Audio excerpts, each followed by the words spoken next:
This is a full review of the new Bose A30 aviation headset and the Proflight Series 2 aviation headset. This is definitely a biased review because I'm a pilot and these are all my own opinions, but here are some considerations with both the headsets. We'll go over some of the features in each of them. First thing, we're going to go over what's inside of the Bose A30s. There's a little bit on the unboxing because I've already tried this headset and used it. First, it includes this silicone covering that goes around the outer edge of the control module, just in case you want that to hang it up with a carabiner. As standard, they also include the 3.5mm stereo audio jack if you still want to plug in older devices. They also include a pack of 2 AA's in case you don't have aircraft powered. In my situation, I got the 5-pin. I fly in Embraer right now, so I got the 5-pin, and that automatically powers the whole headset and the Bluetooth, which is awesome. It's just nice not having to worry about batteries.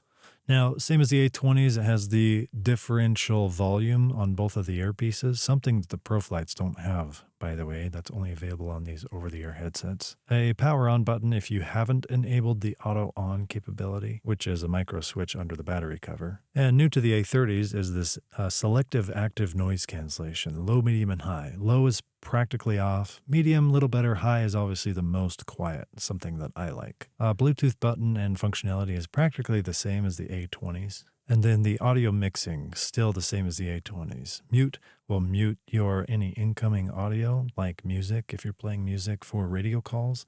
And then mix just doesn't do anything. It just, the both of them mix together. And then off is all your external audio off.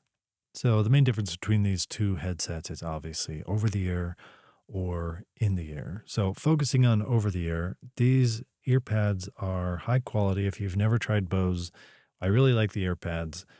My only complaint is they could be a little bit thicker, but they mold really well if you have glasses that go in between. They kind of mold around the glasses. You'll still get a little bit of pressure, but it's better than some of the lower end headsets out there. I notice when I wiggle my jaw, I don't hear those gaps of sound coming in. So I like the earpads, and they are replaceable. So you can just pull them off and replace them with either Bose earpads or some other aftermarket earpads if you find some that are thicker that fit better. Now, inside of the earpieces, there are these foam, it says left and right. These are obviously oriented. You notice it's slightly tilted to orient to your ears because our ears aren't perfectly vertical up and down. So there's a left and a right orientation. And then the mic that it includes is hot swappable, meaning toolless swappable, I should say. So if you want to switch the mic to the other side, you pull out that little tab and then pop that out. And it's kind of a micro USB type connector to put it back in on the other side. So you'll notice they have those microphone openings for the active noise cancellation. So that's what those are for. As far as the headrest goes, they're a little different. They separated them into 2 sections. Now, they are removable, so you can replace these when Bose comes out with the replacement kit. They're a different material. They're kind of a soft felt, so different than the A20s that had more of a sheepskin as a one piece. These are separated into 2 pieces, and they are comfortable, though I do prefer that really soft sheepskin material. So maybe wishing upon a star they might come out with those sheepskins for these, but not yet. So some of the pros and cons for the A30s, one thing I love about it is they kind of fix the orientation of the microphone boom. On the A20s, I felt like I had to move the mic out of the way of my mouth and then flip it up. But now it's in a position to where I don't really have to move the flexible portion at all. It just flips up perfectly out of the way without, bonking my nose or getting in the way. So just a little feature fix, but it's something that really kind of bothered me once I got the A20s, is I felt like the boom arm was not really in the right place, but this one, so much better. And it's easy to flip up. You don't have to adjust it at all. Now, one of the features of the A30, they talked about lessening the clamping force. Absolutely true. Much less clamping force with the same noise reduction. It's also a little bit lighter. The top band has a slightly different design. It's all one solid piece without any holes or grooves in it, but a really comfortable headset, just as, if not more, I'd say it's more comfortable than the A20s for sure. Okay, now some of the cons. Obviously, these are over-the-ear headsets, so you're going to have some pressure from your sunglasses. You can use the thin sunglasses, obviously. I use these bayonet styles from Randolph. You do feel the pressure on the ears, though. That's, I think, with any headset. These ear pads really seem to compensate for that, but that's always going to be there if you're wearing an over-the-ear headset or headphones and you're wearing sunglasses at the same time. So another thing I wanted to mention was with these headphones.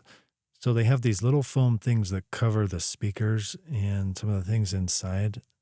But I noticed a little bit of a pinch on the outside of my ear, like it was touching the outside of my ear. And I noticed this ribbon strip on the inside. I don't 100% know its purpose. It looks electrical, but I noticed that if I pushed it back in, it would stop protruding. So if you get these and you happen to have that problem, just look inside. And I had to push it to flatten it out a little bit. Seems like a little bit of a design miss. But anyway, now that I pushed it in, it works a lot better and it's a lot more comfortable. The only other cons I can think of is, I mean, they could have made the top headband a little bit wider so it has a bigger surface area. The tinny sound that I had in one of my ear cups had dissipated. It was completely gone, like the third time that I tried it. So that's not an issue anymore. And the other thing that was kind of miss is that I noticed that these Bose, the ear pads, they kind of flatten out over time. So it's just a general flaw of probably any ear pads, but that's all. The other thing I wanted to show you was the silicone band as it wraps around the control module. It's so you can put a carabiner on it and hang it if you have some place in your cockpit that you can hang it.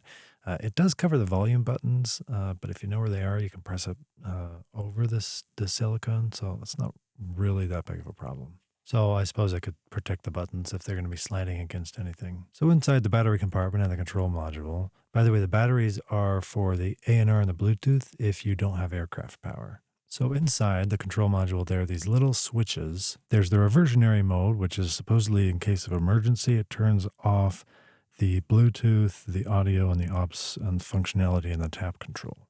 So the tap control, the next switch, if you turn it on, you can double tap one of the ear muffs and it turns off the ANR. So you can hear somebody on that side of the cockpit, maybe that's not plugged in like a jump seater. If you tap the other ear, then it just switches the two. You double tap it again, the same ear that's off, and it turns the ANR back on. So pretty cool feature. The other is the priority of if you have two external or two secondary audio sources, it gives a priority over the Bluetooth or the aux, so that's an option. And the next is the auto off. So if there's no audio coming in and you're not plugged into power, say you're on battery power, it will power off if there's no audio. And the power on, it powers it on when you connect to the aircraft automatically. So just to show you this, the hot swappable mic there, you just pull out the little tab on the bottom and then this slides out the bottom. And it's just this little teeny dummy plug. And that just goes on the earpiece that does not have the microphone. It just slides into that port just like you think it would work. So it's nice that you don't need tools to switch, your mic from one side to the other if you have a preference. So overall, great headset, great improvement from the A20s. Okay, now let's take a look at the Proflight Series 2. So the case is a little bit slimmer than the A30s. It's a little bit wider than the Quiet Comfort Bose headset. Then they have this little pouch that Velcros on. So you'll notice that the headset itself takes up a little bit less room in the big case. So that's why they can put that extra pouch right there. Inside, as you'd expect, AA batteries. They do have the small and large earpieces. So in case one of your ears or both of your ears are a different size, you can swap the silicone pieces off. So one of the ways that you get good noise reduction is to have a nice tight seal into your ear canal. So also includes a carabiner to hang the control module and again the silicone sleeve in order to have something to hang that on and maybe help you with some protection, I suppose. So the silicone also covers the volume buttons on this one. To protect the volume buttons, I suppose, but they're super easy to press with or without the silicone on. So this is also a 5-pin for the Embraer or the Airbus if you're flying one of those. The control module is a little bit different, so you can't differentiate the volume between one ear and the other ear. That functionality just is not here. As far as the active noise cancellation, low is pretty much off. Medium and high, I feel like, are not increased. How do you say this? It's almost like it deadens a different frequency of the sound between medium and high, but they both seem to have almost the same amount of noise level. So that's just what I noticed. Bluetooth button works about the same. It works the same, and the mute mix works the same. You know, touch the Bluetooth button to play the music, touch it to pause. Hold it to connect to your Bluetooth device and whatnot.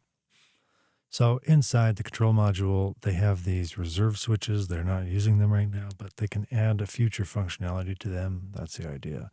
All the other features are pretty much the same. The only thing that is different from the A30s is the aircraft audio.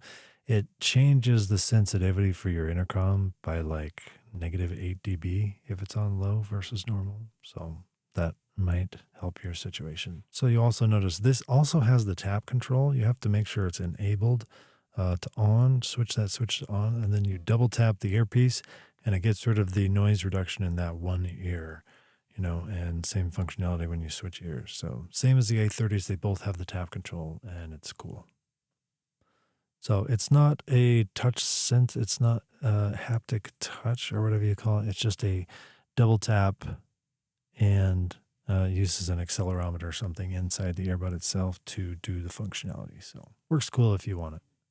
So the headset itself, it has these head clamp pieces that have stop detents in them. So you store them vertically and then you flip them down. And then those are the things that clamp onto your head. So you can also expand the whole top headset so it goes lower onto your head and should rest above your ears. And then resting above your ears, obviously, then you to get those earplugs in, it helps if you kind of stick them in and then twist them, and then that other piece of the silicone kind of locks it in place, and then make sure you have a good seal because that way the active noise cancellation will work properly.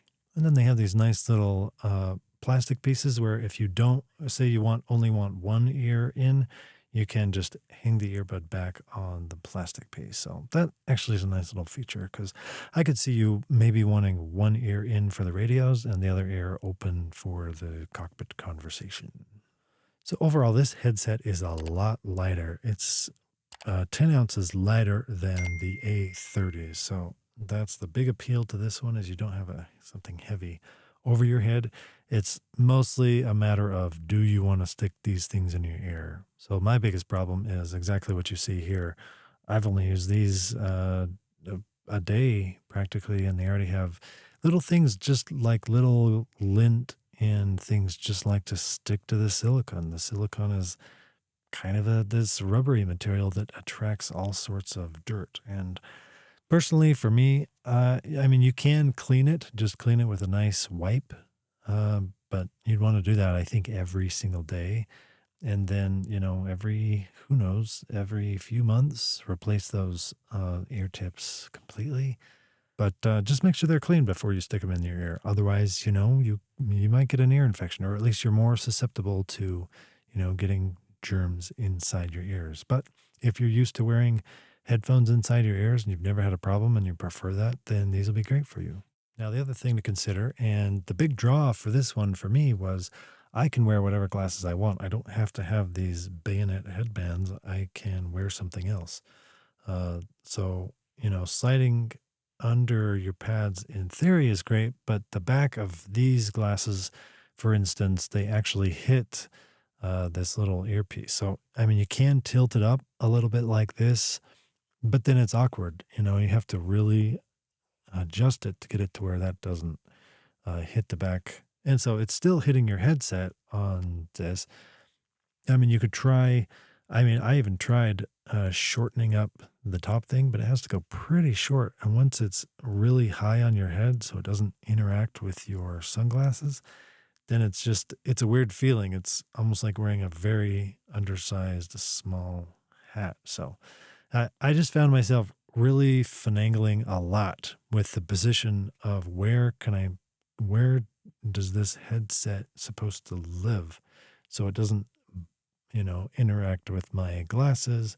And then as well as just adjusting that earpiece in my ear. For me, I don't know if anybody else experiences this, but when I have something in my ears for a long time, it just tickles. It just starts to tickle after a while. I don't know. What do you think? In the comments, tell me, do you ever get ear tickles, or are you afraid of sticking something in your ear?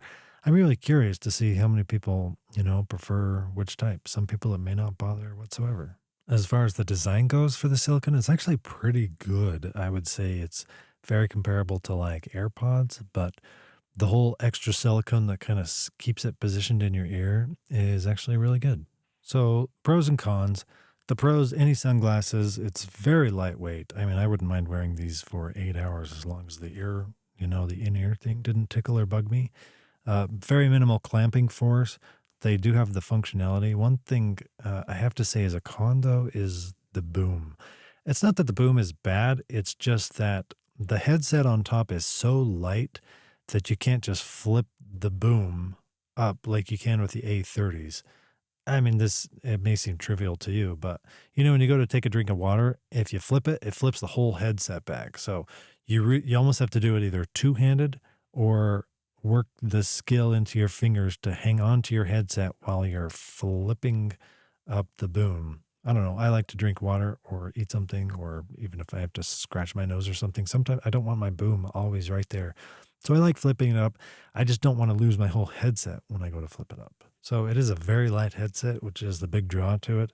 Another con that I could possibly see is these pads are a very smooth felt. They're nice to the touch, but they don't really grip onto your head all that well. I found myself when I would look up to the upper panel, the whole thing would just kind of slide or slip.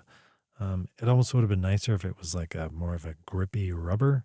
Anyway, I just noticed that slides on the hair pretty easily, so it just didn't stay in place. It doesn't have a lot of clamping force, and I think maybe that's the draw, but it also doesn't stay in place. So which do you prefer? So overall comfort, minus the finagling with the in-ear and over-the-ear comfort. Once you really get it set in place, I imagine it takes a little while to get used to these. Once it's set, you'll probably love them because it's super lightweight. It almost feels like there's nothing there other than, plugging things in your ears. I mean, you can't hear yourself talking when you plug those in if you've experienced any kind of headphones, but overall it's good. It's lightweight. It's a lower profile than the big A30s, and I'd say if you fly a jet, very good option. If you fly GA, I'd say with the noise cancellation is not quite as good as the A30s, so I don't think I would dare. I wouldn't want to fly these in GA. It just seems a little too much of a distraction. Oh, this is with the headset on. I have it on. The boom mic is set. I have these set to just above where my glasses go, but as you can see, there's not a great place for this to sit with the glasses. When it's down this low, the glasses kind of go over it. So you can make it work. If I make this go shorter, then that works a little bit better with the glasses, but you can see it goes down pretty far. When it goes that short, I suppose that's how they want you to wear it, but it doesn't seem ideal. But you can make it work like that, but it feels just a touch awkward. But these are plenty long enough that if you want to do that, that's just fine.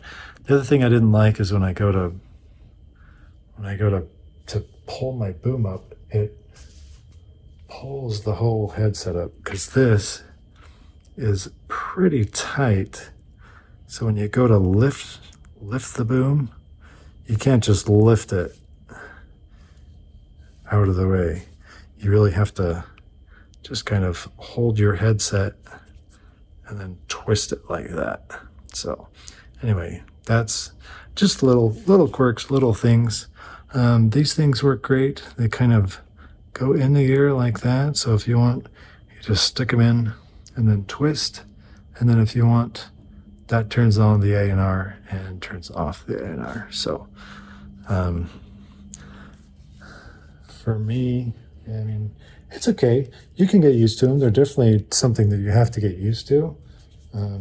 It's just a little, just a lot of getting used to something that's totally different, you know. Just the mic is pretty good. It's just as good as the A&R. The other thing you have to consider is, you know, when you talk, you can kind of hear yourself in your own ear. So it just takes a little bit of getting used to, but overall, you know, it's a decent headset. As far as where it sits on the head, I don't know if one is better than the other. So, but that works. It works okay. It works fine. If you like in-ear headsets, it's great. This is the best in-ear headset I have ever tried. Yeah. So one thing I do like is this functionality, just to like throw this up, if I can find it.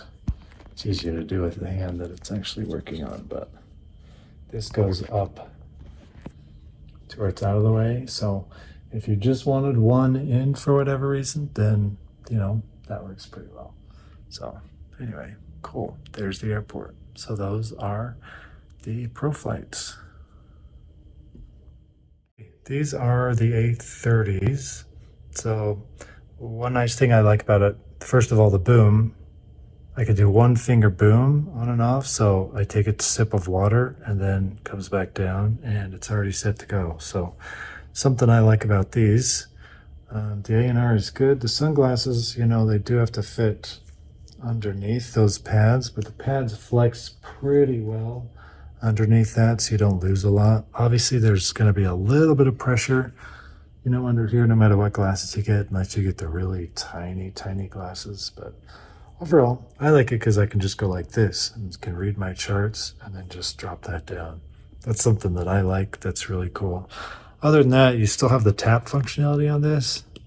You know, then you can hear what's over there. When you're done, you just tap it again and that goes away. So pretty awesome feature. You have to make sure that you enable that little toggle switch in there. But so now it's a question of which do I like better? So which one do I want to choose? Do I want to choose the in-ear Proflight Series 2 or the over-the-ear A30s? So for me, the choice was pretty obvious, but I decided to rate these. As far as weight, comfort, clamping, the A30s I thought were a little bit better. They have a little bit more surface area in order to clamp on your head. The in-flights, though they are lighter, there's a smaller surface area, and the fact that they slip over your head when you look up, a little bit lesser of a score. As far as the sound quality goes, both of these have awesome sound quality. The best of any aviation headset out there, I think. As far as the active noise reduction, they call it active noise cancellation now, I think. But the A30s I thought was super good, and the in-flights they were just okay, mostly because you really had to get that seal in your ear perfect in order for that active noise reduction to really work well. Because, you know, if you move your jaw or if it wiggles out of your ear, then the noise cancellation is practically completely gone. So finagling with that and the fact that the medium and the high were so just different, not necessarily better, it just has the noise cancellation is just a little bit less, just not as good. Durability, the A30s, they don't seem like, they're not super solid David Clarks, chuck them on the floor or anything, but they do seem a lot more durable than the in-flights. The in-flights seem very delicate. Like I would not dare drop it on the floor and heaven forbid you step on it because it'd probably break. It just feels just a little bit dainty, in my opinion. As far as the functionality and features, the fact that they both have that double tap new feature, the functionality is pretty much the same. Maybe slightly better on the A30s if you want to differentiate the volume between the one ear or the other, but same as the Bluetooth. Bluetooth functionality is practically the same on both devices. And not to harp on Lightspeed Zulu, which has a cool cord, you know, but their Bluetooth, the sound over the Bluetooth functionality is just terrible. Sorry. So for me, the choice is pretty obvious. I'm going with the A30s. They win. They both have similar functionality. As far as I thought, the Proflight having that double tap feature to turn off the thing would be cool to have and try out. But once I realized that the A30s also have that and the differential, I don't know if I'll use the differential of the ear, but the whole like sticking something in your ear and having to clean it every time you stick it in your ear and finagling with that, it was just a little too much. The last thing I want in my aviation in flying is just another distraction.